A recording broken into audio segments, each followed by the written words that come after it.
बोल जयकारा बोल मेरे श्री गुरु महाराज की जय।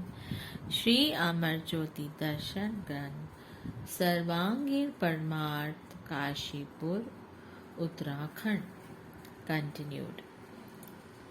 तभी एक भक्त दौड़ता हुआ आश्रम पर आया और यह खुशखबरी सुनाई कि श्री प्रभु जी सेवकों संग आश्रम के पास में ही बने चौराहे पर पहुंच गए हैं। उसी समय बैंड बाजे बजने लगे, सब नाचने और गाने लगे। जिस ओर देखो जयकारों का शोर था। आसमान से भी मानो खुशी के जयकारों की ध्वनि पुष्प बरसाती हुई जमीन पर आ रही थी। महाराजाधिराज हृदय सम्राट श्री प्रभु जी की कार धीरे धीरे चलते हुए आश्रम के द्वार तक पहुंच गई। इधर मुख्य प्रबंधक जन द्वार पर खड़े होकर शगुन मना रहे थे। उधर से भक्त जन ऊंचे स्वर में गा रहे थे, आ गए भगवान मेरे आ गए। जन्म जन्मों की प्यास बुझाने वाले आ गए। भाइयों की गुंजार जयकारों की जनकार से पूरा आसमान गूंज उठा। संगतों ने पुष्प वृष्टि की और श्री प्रभु जी ने आश्रम में पदार्पण किया। सर्वप्रथम श्री परमहंस दाता दयाल जी ने श्री मंदिर में जाकर मत्था टेका। ऐसा लगता था मानो मंदिर की साज सजा में सारा स्वर्ग ही धरती पर उतर आया हो। श्री आरती पूजा का कार्यक्रम पूर्ण होने पर प्रसाद बांटा गया। श्री मौज में आकर श्री प्रभु जी ने माइक हाथ में लिया। प्रसन्नता भी उमड़ उमड़ कर मानो श्री मुख से अमृत की लहरें बन तरंगित हो रही थी। श्री वचन हुए, आज हमें ऐसा आभास हो रहा है कि जैसे हम अपने घर आ गए हैं। प्रेमी गुरुमुखों के प्रेम के आकर्षण में हमें यहाँ पहुँचने के लिए विवश किया है। अर्थात ऐसा लगता है जैसे प्रेम का सागर ही लहराता इतराता हुआ यहाँ पहुँचा है। यही प्रेम को पाने और रिझाने का प्रेम ही प्रभु को पाने और रिझाने का सर्वोत्तम साधन है। इसी तरह की अगर सबके हार्दिक प्रेम की तारें सब हमसे जुड़ी होंगी तो हमें न बुलाओगे तो हर घड़ी हर पल हमें अपने अंग संग पाओगे। 6 मई के दिन आश्रम के शुभ मुहूर्त का कार्यक्रम निर्धारित था। 5 मई को प्रातः महाप्रभु जी ने श्री मौज में फरमाया, भाई जी आज ही 11 बजे मुहूर्त कर दें। भाई जी ने कर भक्त विनय की, स्वामी जी जैसे आपकी श्री मौज। उसी समय ही शुभ महामुहूर्त की खुशखबरी का समाचार सारी संतों एवं प्रेमी गुरुमुखों तक पहुंच गया। सभी मन में एक नया उल्लास लिए आश्रम पर पहुंचने लगे। सब अपनी अपनी सेवा में ही जी जान से जुट गए। कुछ एक व्यक्तियों ने कहा कि सेवा का नज़ारा किसी ने देखना हो तो श्री आनंदपुर के आश्रम पर आकर देखें।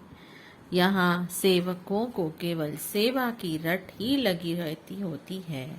रात दिन एक करके ये सेवा में संलग्न होकर अपने संतों की प्रसन्नता को पाते हैं। प्रभु कृपा भी इन पर अटूट बरसती है। श्री सद्गुरुदेव जी महाराज ने 11 बजे श्री सत्संग भवन में पहुंचकर शुभ मुहूर्त कर इस आश्रम का नाम दिव्य धाम फरमाया। श्री वचन हुए, आज इस विशाल आश्रम का जो निर्माण हुआ है यह गुरुमुख प्रेमी जिज्ञासुओं के लिए भवसागर से पार उतरने का सेतु बन गया है। आम दुनिया माया के क्षणिक सुखों में भ्रमित होकर असहनीय दुख उठा रही है, लेकिन महापुरुषों की कृपा से यह भक्ति का एक ऐसा केंद्र बन गया है जहाँ आकर गुरुमुखों को सच्चे नाम की दीक्षा मिलेगी। दुनिया के दुखों से छुटकारा पाने का साधन मिलेगा। जो गुरुमुख यहाँ आकर श्रद्धा व प्रेम से श्री आरती पूजा व भजन सुमरन करेगा वह निश्चय ही अगम भवसागर से पार हो जाएगा और अपना लोक एवं परलोक संवार कर सुख स्वरूप हो जाएगा। महाप्रभु जी के सार भरे वचनों को श्रवण कर समस्त संगत निहाल हो गई और भक्त जन प्रेम विभोर होकर गुरु महिमा के भजन गाने लगे। अपने आर्थिक उद्गार प्रकट करने लगे और धन्यवाद के कोटि पुष्प अर्पण करने लगे। इस प्रकार और भी अनेक आशीर्वाद प्रदान कर आपने सबकी झोलियां भर दी। उसी समय भक्त रविंद्र प्रसाद जोशी जी ने विनय की, स्वामी जी आप इसी तरह यहाँ हर वर्ष कृपा फरमाएं। आपने फरमाया, भक्त जी आप हर साल की बात कर रहे हैं, हम हर घड़ी हर पल यहाँ पर हैं। आप सबका प्रेम इसी तरह बना रहे तो हम सदा आपके पास हैं और आप हमारे पास हैं। पुण्य फरमाया कि आज का यह दिन ऐतिहासिक दिन बन गया है। इन श्री वचनों को श्रवण कर प्रत्येक हृदय गदगद हो उठा। सब खुशी से जय जयकार बुलाने लगे। इस प्रकार काशीपुर के प्रेमियों को भक्ति के रंग में रंग कर अब आपने मुरादाबाद शहर की ओर प्रस्थान किया।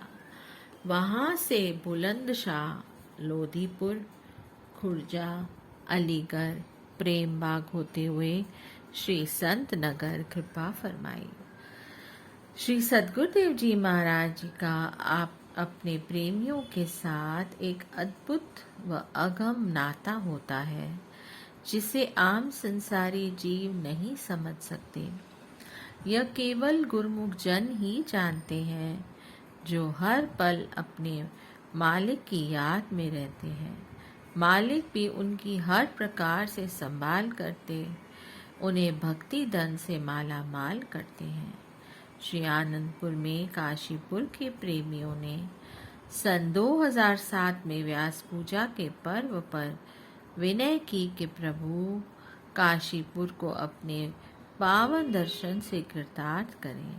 हर समय यही दिल में लगन लगी रहती है कि श्री प्रभु जी हमारे विनय को अवश्य स्वीकार करेंगे। महाप्रभु जी ने मुस्कुराते हुए फरमाया, प्रेमी हम भी तो प्रेमियों के दिल में बसते हैं। हमारा ध्यान भी सदैव गुरुमुख प्रेमियों की भावनाओं को पूर्ण करने के लिए आतुर रहता है। आप चलकर तैयारी करो, हम शीघ्र ही आएंगे। उन गुरुमुख प्रेमियों के मन की साध पूर्ण हुई। उनके हृदय में प्रेम का सागर ठाठे मारने लगा। वैसे तो पूरा वर्ष ही प्रेमी सितंबर मास का इंतजार करते हैं और श्री प्रभु जी का शुभ जन्म दिवस मनाने के लिए नए सब उत्साह नई स्फूर्ति में से आश्रम में तैयारियां आरंभ कर दी जाती हैं। इस बार तो काशीपुर के आश्रम में प्रेमी गुरुमुखों ने जोर शोर से तैयारियां करनी शुरू कर दी। यह किसी को भी मालूम नहीं था कि प्रभु कृपा कब करेंगे। सब मस्ती में दिन रात सेवा में जुटे हुए थे। बाई जी भक्तों को प्रातः काल से ही स्वयं निर्देश दे रहे थे और साथ ही साथ निरीक्षण भी कर रहे थे। काशीपुर में प्रभु आगमन की खुशखबरी एक दूसरे के माध्यम से दूर दूर तक फैल गई। संगतें आश्रम पर आती केवल एक ही प्रश्न पूछती कि भगवान कब आ रहे हैं। कोई प्रेमी यह कहता कि हमें श्री आनंदपुर से विदित हुआ है, कि कोई कहता है कि हमारे महात्मा जी ने हमें बतलाया है। बाई जी विस्मित होकर उन्हें कैद यही कहते कि हमें तो मालूम नहीं कि श्री प्रभु जी कब आएंगे। ऐसा कह उन प्रेमी गुरुमुखों को जलपान करवाते। रामनगर, बाजपुर, रुद्रपुर, पंजाब जैसे जिसे जहाँ भी मालूम हुआ वह इस सेवा के सुअवसर को खोना नहीं चाहता था। यहाँ तक कि विदेश से भी कुछ प्रेमी आ गए। ऐसा प्रतीत होता था कि मानो सारी सृष्टि की सेवा में ही जुटी हो। सबके दिल में एक ही धुन सवार थी कि हमारे करुणेश दया सिंधु महाप्रभु अवश्य ही 20 सितंबर यहाँ मनाएंगे। शुभ जन्म दिवस के शुभ दिन प्रातः श्री प्रभु जी ने अपनी श्री मौज से महात्मा शब्द प्रेमानंद जी को फरमाया कि भाई भक्ति कृष्णानंद जी को फोन द्वारा आशीर्वाद देकर यह श्री आज्ञा दें कि वे इस आश्रम का छोटा मुहूर्त आज कर लें और इस आश्रम का नाम आदर्श धाम होगा। श्री आज्ञा शिरोधार्य कर बाई जी ने उपस्थित समस्त संगत को शुभ आशीर्वाद सुनाकर आश्रम का मुहूर्त कर दिया। इसके पश्चात कुछ बाहर से आई हुई संगतें घरों में वापस जाने लगी और कईयों के मन में अभी भी यह दृढ़ निश्चय था कि श्री प्रभु जी अवश्य यहाँ पर पधारेंगे। श्री आनंदपुर से 2 महात्मा जनों को यहाँ की सुव्यवस्था देखने के लिए भेजा गया। उन्होंने यहाँ का सारा प्रबंध देखा और कुछ आवश्यक निर्देश देकर वापस लौट गए। उनके आदेश अनुसार वहीं आश्रम के समीप ही हेलीपैड बनाने का कार्य तीव्रता से आरंभ हो गया। भक्तजन पुण्य सेवा में जुट गए। महात्मा जनों को यह भी निर्देश था कि श्री प्रभु जी के शुभ आगमन का समाचार गुप्त ही रखा जाए। 28 सितंबर को महात्मा भक्तों की एक पिकअप श्री आनंदपुर से यहाँ पहुँच गई। अन्य भाईजन एवं महात्मा जन भी यहाँ पहुँचने लगे। देखते ही देखते कोई कार से तो कोई बस से द्वारा यहाँ पहुँच गया। वायु वेग की तरह न जाने दूर दूर तक यह खुशखबरी कैसे पहुँच गई। आदर्श धाम में पांव रखने की जगह भी न रही। जहाँ एक दृष्टि डाली, हॉल, कमरा एवं सड़क सब संगतों से भरे हुए थे। आसमान में कोई भी विमान गुजरता हुआ दिखाई देता तो सबकी आंखें उत्सुकता से उसकी ओर देखने लगती कि हमारे श्री प्रभु जी के श्री दर्शन अवश्य होंगे। श्री सद्गुरुदेव जी महाराज जी ने श्री संत नगर में कृपा की। श्री संत नगर के बाहर के बगीचे की ओर खाली स्थान पर हेलीपैड बनवाया, जिससे कि शरणागत गुरुमुख प्रेमियों को यह पहले ही विदित हो गया था कि भक्त वत्सल करुणानिधान महाप्रभु जी उनकी हार्दिक भावना को पूर्ण करने के लिए हेलीकॉप्टर में विराजमान होकर प्रस्थान करेंगे। भक्त महेंद्र दीर जी ने दिल्ली से हेलीकॉप्टर की व्यवस्था की। आकाश में ऊंचाइयों को छूता हुआ हेलीकॉप्टर निर्धारित दिन एवं निर्धारित समय पर श्री संतनगर की भूमि पर उतरा। रात्रि समय अचानक ही मौसम खराब हो गया। बादलों से आकाश ढक गया और तेज आंधी चलने लगी। उस समय महाप्रभु जी विश्राम में थे। पायलट ने मौसम की गंभीरता को भांपते हुए महात्मा जी से निवेदन किया कि ऐसे मौसम में हेलीकॉप्टर उड़ान नहीं भर सकता। महात्मा जी ने आपस में विचार विमर्श कर काशीपुर में सूचना दे दी कि मौसम अत्यधिक खराब होने के कारण महाप्रभु जी का कार्यक्रम लगभग असंभव सा व्यतीत हो रहा है। जैसे ही श्री प्रभु जी ने विश्राम से उठकर महात्मा जी को आवाज लगाई तो महात्मा जी ने पूरा वृत्तांत श्री चरणों में विनय किया। गुरुमुख प्रेमियों की तरफ उत्सुकता तथा विह्वलता आपको चैन कैसे लेने दे देती। श्री वचन हुए महात्मा जी, उड़ान द्वारा नहीं तो बस या ट्रेन द्वारा किसी भी मार्ग से हमें काशीपुर अवश्य पहुंचना है। वहां का कार्यक्रम कैंसिल नहीं करना। उधर काशीपुर में संगतों को सूचित किया गया जा चुका था और सत्संग भवन में सब कार्यक्रम किया गया।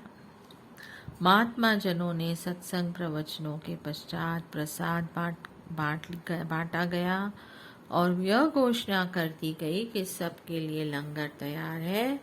सब संगत व प्रेमी जन लंगर खाकर घर वापस जा सकती है। बिन पानी मछली की न्यायी सबके हृदय में एक ही कसक समाई हुई थी कि करुणा के अवतार श्री परमहंस दाता दयाल जी के श्री दर्शन अवश्य होंगे। संतों ने लंगर में भोजन तो किया परंतु वापस जाने के लिए कोई टस से मस न हुआ, मानो उन्हें किसी ने कुछ कहा ही न हो। इधर श्री प्रभु जी ने आसमान की ओर देखा और तीव्र मौत से के सम्मुख मौसम ने अपना रंग बदला। आसमान साफ हो गया, हल्की हल्की वायु चलने लगी और पायलट ने भी उड़ान भरने का अनुमोदन किया। बस फिर क्या था, काशीपुर में बाई जी को शुभ आगमन का समाचार मिल गया। बाई जी ने निर्देश अनुसार प्रबंधक सेवकों ने आश्रम के सभी गेट बंद कर दिए और सब अपने अपने सेवा स्थान पर पहुंच गए। गुरुमुख प्रेमी तथा संगतों के हृदयों में मानो ढोल मृदंग शुभ आगमन के समाचार से बजने उठे। दसों दिशाओं में जय जयकार की ध्वनि गुंजित होने लगी। बाहर कहीं खड़े होने का स्थान ही न रहा था। विवश होकर सब गेट पुनः खोल दिए गए। हॉल संगतों से खचाखच भर गया। यहाँ तक कि हेलीपैड वाला स्थान भी संगतों से भरपूर हो गया। प्रेम सिंधु दीन बंधु श्री परमहंस दाता दयाल जी श्री संत नगर में अपने भवन से लिफ्ट द्वारा नीचे उतरे। महात्मा विचार दर्शनानंद जी, बाई शीतल भक्त्यानंद जी एवं समस्त गुरुमुख मंडली ने उच्च स्वर में जयकारे बुलाकर श्री प्रभु जी का आशीर्वाद प्राप्त किया। प्रेमियों ने सुखद सुमंगल शुभ यात्रा के लिए शुभ कामनाएं अर्पित की। आप श्री कराड़ में मंद मंद मुस्कुराते हुए प्रेमियों को आशीर्वाद देते हुए हेलीपैड तक पहुंचे। थोड़ी दूरी पर एक ओर भक्त्यानियां खड़ी थी और दूसरी ओर भक्तजन पंक्तिबद्ध खड़े थे। सबके हाथ जोड़कर जय जयकार बुलाए कार से उतरकर चारों ओर कृपा दृष्टि करते हुए निजी सेवादारों सहित आप हेलीकॉप्टर में विराजमान हो गए। बोलिए जयकारा बोल मेरे श्री गुरु महाराज की जय। जय।